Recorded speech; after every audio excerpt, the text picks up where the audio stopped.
Matriz Online Radio Station. Ya estamos en señal de prueba.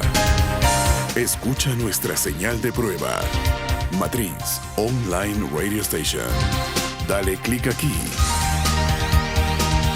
Matriz Online Radio Station. La radio independiente.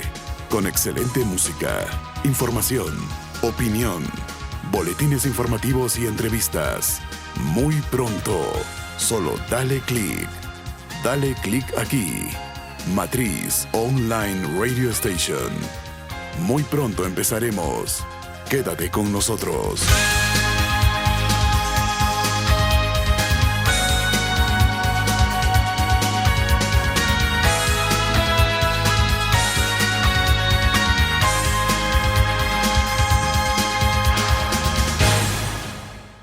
Libre, la agenda de la hoja de coca es una agenda nacional, entendemos que ya perdimos la cuenta de cuántas cuencas cocaleras se van aumentando debido al error del Estado de llevar una política contra drogas equivocada. Sabemos que ustedes necesitan la ley de hoja de coca, una ley de hoja de coca similar a la de nuestro hermano que es amigo del profesor de Evo Morales. Entonces hay que despenalizarla, ¿verdad? Entonces necesitamos un nuevo empadronamiento de nuestros hermanos cocaleros, ¿verdad? Y esa ley de hoja de coca, nosotros no la podemos hacer sin ustedes. Yo voy a presentar al profesor Pedro Castillo Terrones, un rondero, ¿no? Un compañero del campo, un maestro de base, un compañero comprometido con la lucha del magisterio nacional, para el cual pido un fuerte aplauso por su esfuerzo.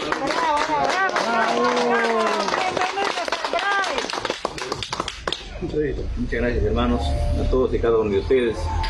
Estar con ustedes, estar con los hombres cocaleros, con los arroceros, con los capitaleros, es nuestro mundo, es nuestro espacio.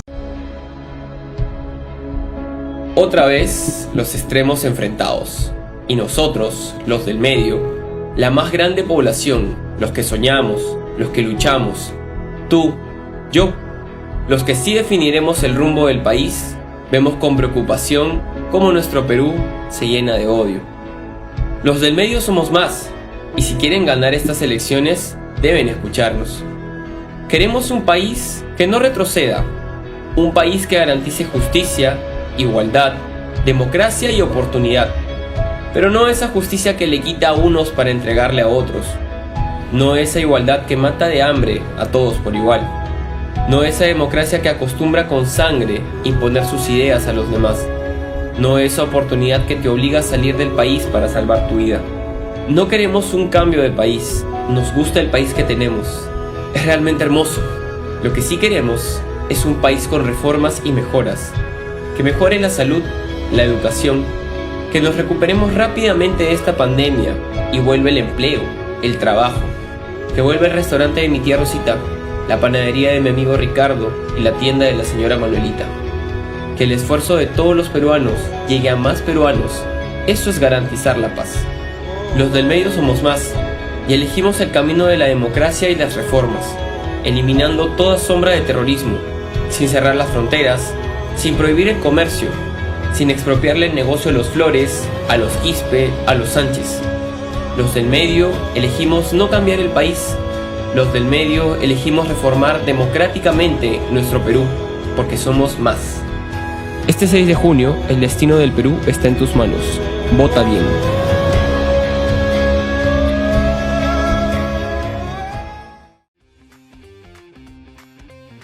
Nos preguntan si es verdad que las empresas mineras transnacionales dejan solo un 30% y se llevan fuera del Perú el 70%.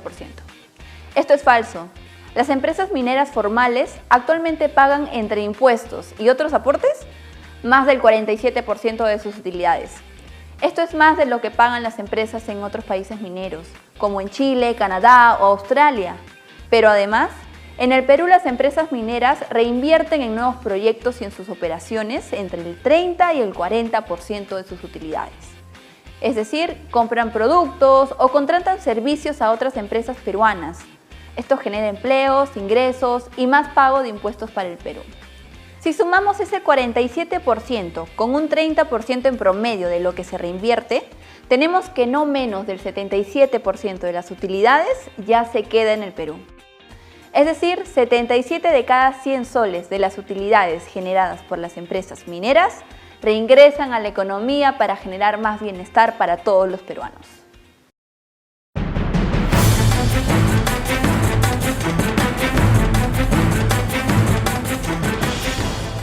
Amigos de Realidades, el debate nos trajo, no sé si sorpresas, pero sí algunas también, ¿por qué no decirlo?, realidades de cómo están los candidatos y cómo el panorama se va mostrando. Pero directamente no voy a analizar yo en este momento las cosas. Hemos invitado y agradecemos muchísimo la aceptación a esta invitación a quizá uno de los más reconocidos analistas políticos y periodistas más centrados, que más conocen y que además de eso está familiarizado, gracias a Dios, con nuestro querido Huaraz. Estamos hablando de don Juan Paredes Castro, a quien le damos la bienvenida al programa. ¿Cómo está, don Juan? Bienvenido a Realidades. Buenos días, Luis, y es un gusto estar en tu programa y es un gusto saludar a muchos de los que yo considero mis paisanos, aunque yo no haya nacido en Huaraz, pero por los años que he estudiado allá, por los años que llevo yendo y viniendo a Huaraz y por estar casado también con una huaracina, quiero mucho y aprecio mucho Huaraz, por supuesto. Y me da mucho gusto estar en tu programa. Bueno, vayamos al tema del debate, ¿no? Como tiene que ser. Yo creo que ha sido un debate muy, muy importante, porque todos los debates a una semana de las elecciones son no solamente importantes, sino decisivos. Uh-huh. Y una de las cosas, ya que hablas tú de realidades, ¿no? Una de las cosas que tenemos que considerar como una realidad es de que aquí estamos yendo a una elección por el gobierno que vamos a elegir, no por el Congreso que vamos a elegir, porque ya fue elegido en la primera vuelta. Uh-huh. El Congreso ya fue elegido, es un Congreso en el que ninguno de los candidatos que hoy están postulando por el gobierno, por la presidencia de la República, tiene mayoría. No, digamos que son primeras minorías, pero no son mayoría. Uh-huh.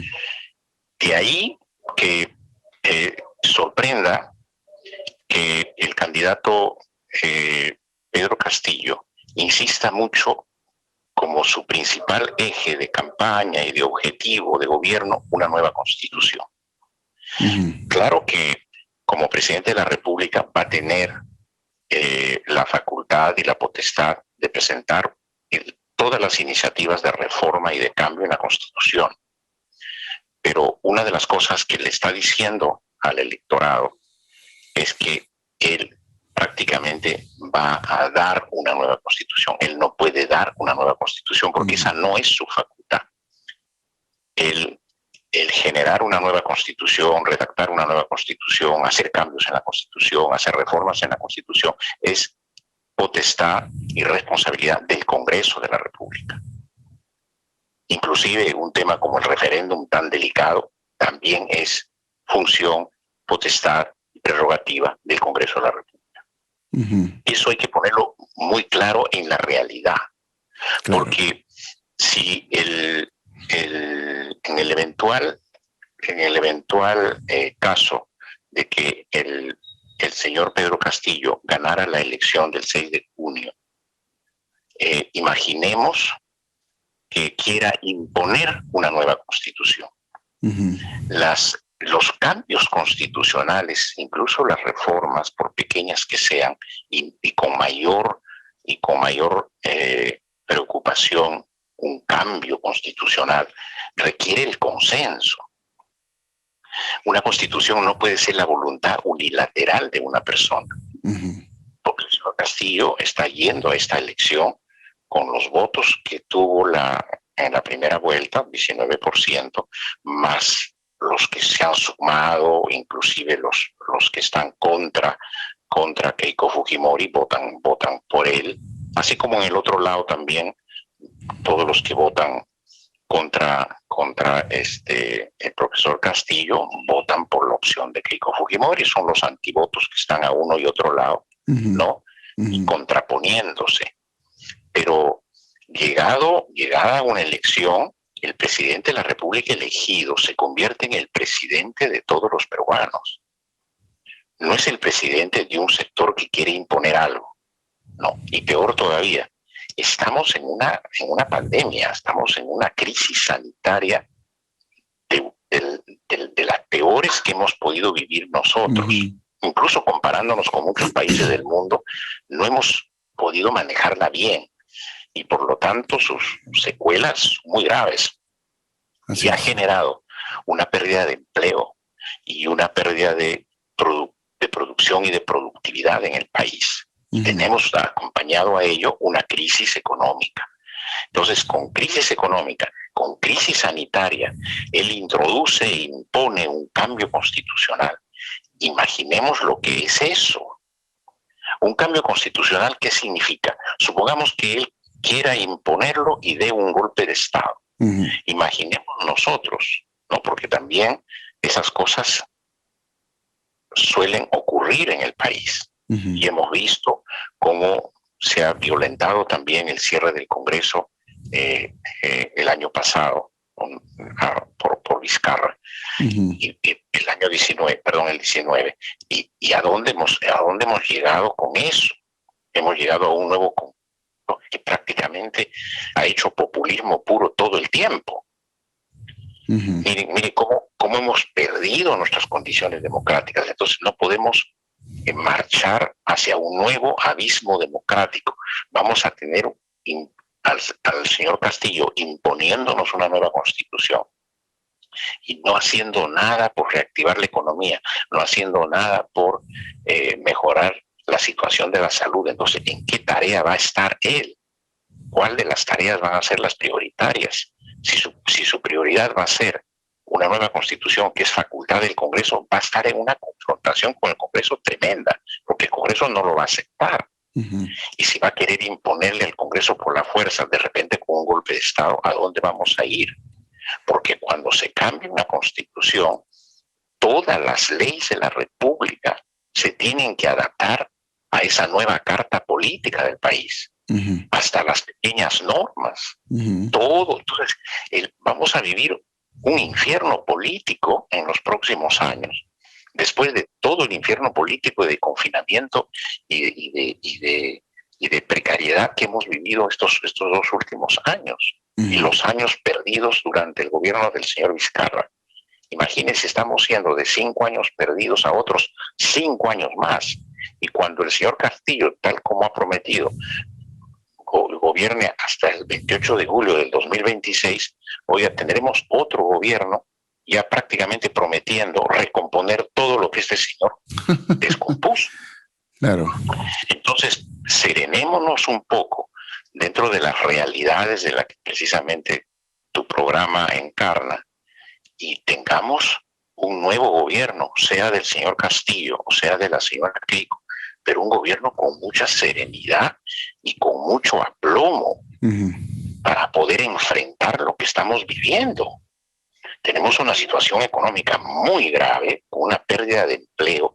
Mire cómo ha sido prácticamente aplastado el turismo con la pandemia. Todo se ha paralizado.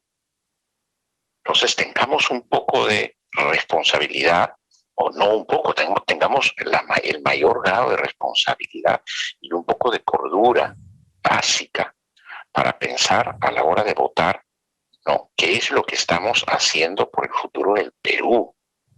Porque si nos vamos a tener solamente a nuestras preferencias, simpatías, emociones o rencores, o yo no voto por acá, yo voto por allá, ¿cuál es la mejor opción para el Perú? Claro. Y sea quien fuere que vaya a gobernar, en este momento yo en esta entrevista no quiero marcar tendencias de ninguna clase, solo quiero referirme a la responsabilidad que tienen los dos candidatos de ofrecernos un buen gobierno. Estamos yendo hacia un buen gobierno, porque ¿qué es lo que ha fallado? ¿Por qué hay esta protesta nacional? ¿Por qué la gente está tan resentida y está tan dolida por ese desamparo de años? Porque lo que hemos tenido son malas gestiones. Porque inscribir algo en la Constitución, como decir, a partir de mañana todos los ríos del Perú deben estar limpios, la Constitución no va a limpiar los ríos del país.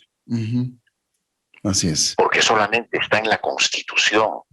El señor Castillo dice que la educación no es un derecho constitucional. Claro que es un derecho constitucional. Claro que sí, eso está en la Constitución. No, la salud también es un derecho constitucional. Así es. Tenemos todo, hasta el aire que respiramos tiene un derecho constitucional. La persona humana es el principal valor que defiende la Constitución. Pero de nada sirve que hayan esos valores puestos en la Constitución si las gestiones políticas son malas. Los gobiernos regionales han gobernado mal y la mayor insatisfacción frente a los gobiernos regionales se vuelca hacia el gobierno central, porque el gobierno central les dejó carta blanca a los gobiernos regionales para que manejen los presupuestos como les dio la gana. Claro. ¿No? O sea, Economía y Finanzas cumplió con pasarles sus presupuestos y ellos han hecho con sus presupuestos, unos bien, otros, la mayor parte de ellos han manejado mal sus presupuestos. Entonces, ¿de qué nos estamos quejando todos los peruanos? De la mala gestión de gobierno. ¿Y qué estamos eligiendo el 6 de junio? Estamos eligiendo un nuevo gobierno para gestionar. No estamos eligiendo un legislativo, por Dios. El legislativo ya fue elegido, ya tenemos un Congreso electo y ya sabemos cómo está compuesto. Y en ese Congreso, el señor Castillo no tiene mayoría, como la otra señora Keiko tampoco tiene mayoría. Entonces van a tener que gobernar con mucho diálogo, con mucha concertación y con mucho consenso, como debe ser el gobierno del país. Claro, pero a mí me preocupa algo, don Juan, aquí yo lo veo muy claro por el lado del tema de la Constitución. Yo no creo que esto sea una estrategia para ganar votos. Obviamente se ha sembrado también bastante más resentimiento en la población de lo que debería de existir. Yo coincido contigo, que no es una estrategia solo para ganar votos, hay un proyecto. Hay un proyecto exactamente, político, ¿no? Que se quiere cumplir, que tiene que ver con lo que ya hizo Chávez en Venezuela. Pero también tenemos a un profesor, desde mi punto de vista, yo no quiero extender mi parecer hacia el suyo, pero no sé si usted considera también que está completamente lejos de la preparación que se requiere siquiera para ser un alcalde. O sea, estamos hablando de una persona que quiere ser presidente, pero que la verdad no sabe ni cómo expresarse, no sabe hablar, no conoce bien el programa. Lo único que sabe hacer de manera adecuada, correcta, para sus intereses y no porque así se haga bien, es evadir preguntas, responder cualquier cosa que no le pregunten y también, obviamente, faltar el respeto a los periodistas cuando le hacen una pregunta difícil y corta la entrevista. Estamos hablando de una persona... Él no responde a entrevistas porque las entrevistas tendrían que ver con la gran pregunta de cómo gobernar, ¿verdad? Así es. No. Entonces, cuando el marco del contacto con él es qué gobierno va a hacer, no, y cuáles son sus planes de gobierno, eso no está pues en su objetivo. Coincido contigo en que aquí hay un tema de proyecto político, no muy concebido, pero que estaba inicialmente, yo lo veo así, inicialmente estaba pensado para solo tener una representación en el Congreso, que de alguna manera ya lo consiguieron, ¿no? Tener una representación en el Congreso. O sea, yo creo que no pensaron que ellos iban a ser una alternativa finalmente de gobierno. No lo pensaron. Entonces escondieron y ocultaron muchas cosas y bueno, pues el profesor Castillo estaba para eso, para hacer lo que le llamamos la carreta que jale, ¿no? La carreta, como siempre han usado a muchas personas como carretas para tener representantes en el Congreso, ¿no? Era el muñecón puesto ahí para jalar un grupo de congresistas y ponerlos ahí. Ese era su papel, probablemente ideado, concebido y muy bien estructurado por el señor Vladimir Cerrón, que es el presidente de ese partido, secretario general de ese partido, dueño, ideólogo de ese partido, y que ahora el señor Pedro Castillo dice que no será ni portero de nada. Pero no lo puedes negar, no lo puedes negar. Entonces creo yo que ese era el proyecto, un proyecto para jalar una bancada al Parlamento. Pero cuando ya ya han entrado en carrera, no han sabido cómo manejar, en primer lugar, su identidad. Claro. Porque resulta que para una candidatura ya presidencial hay que hablar pues, de los planes de gobierno, hay que hablar del ideario, hay que hablar de cuál es el objetivo principal. Entonces salieron con esto de la nueva constitución y la nueva constitución y la nueva constitución. O sea, bueno, con eso no vamos a ir a ninguna parte. Te confío confieso que con ese proyecto no vamos a ir a ninguna parte, porque de entrada vamos a tener una tremenda confrontación y probablemente quiera él, bueno, pues, y ya es como va a manejar él las condiciones de control ciudadano, querrá tener pues a la masa de gente presionando y presionando por una nueva constitución, un referéndum que no están, una nueva constituyente ni un referéndum están establecidos para lo que quiere el señor Castillo. Entonces creo yo, estamos yendo a una apuesta al vacío sumamente peligrosa, sumamente peligrosa. Claro. ¿No? Esto responde ya a otros intereses. Hay toda una maquinación en América Latina que viene desde Venezuela, desde Cuba, desde Nicaragua, para arrastrar a muchísimas democracias latinoamericanas que han tenido éxito en el crecimiento económico. Lógicamente que han sido crecimientos económicos con muchas fallas, pero no se puede culpar a los modelos de las fallas de gestión. Claro. Tenemos un equilibrio fiscal. Ya quisiera algún país latinoamericano tener el control fiscal que tiene el Perú, y gracias a ese control fiscal el sistema económico que tenemos funcionando en lo macro, ¿no? Naturalmente que no se ha hecho una redistribución del crecimiento económico de los últimos años. Esa es la gran falla. Pero eso se rectifica, se hacen ajustes. Eso no significa que vayamos a un modelo. ¿Cuál es el modelo que tenemos? Los modelos de fracaso a la vista, cualquiera de los modelos que nos ofrezca el señor Castillo. Y ni siquiera se atreve a ofrecernos un solo modelo de ellos, porque los está negando, ¿no? O sea, lo que quieren simplemente es cumplir el objetivo de poner una bomba de tiempo al país y llevarlo a la ruina, ¿no? Eso es. Bueno, como todo país gobernado por alguien de izquierda, ¿no?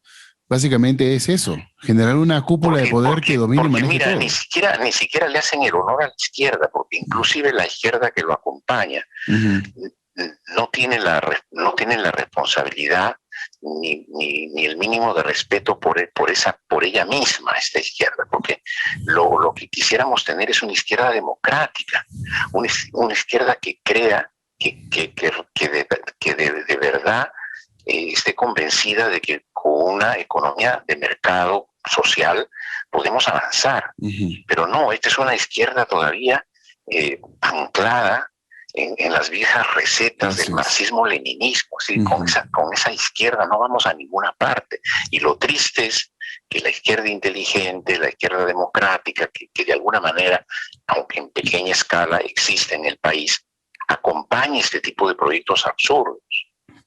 Yo tengo mucho respeto por mucha gente de izquierda que quisiera tener pues un liderazgo, un partido de izquierda democrática como hemos visto en Europa. Hay izquierdas pues muy inteligentes y modernas que están funcionando en el mundo. Pero no pues las izquierdas ancladas en las recetas de la vieja Unión Soviética, que incluso ya desapareció del Papa, ¿no? Así es.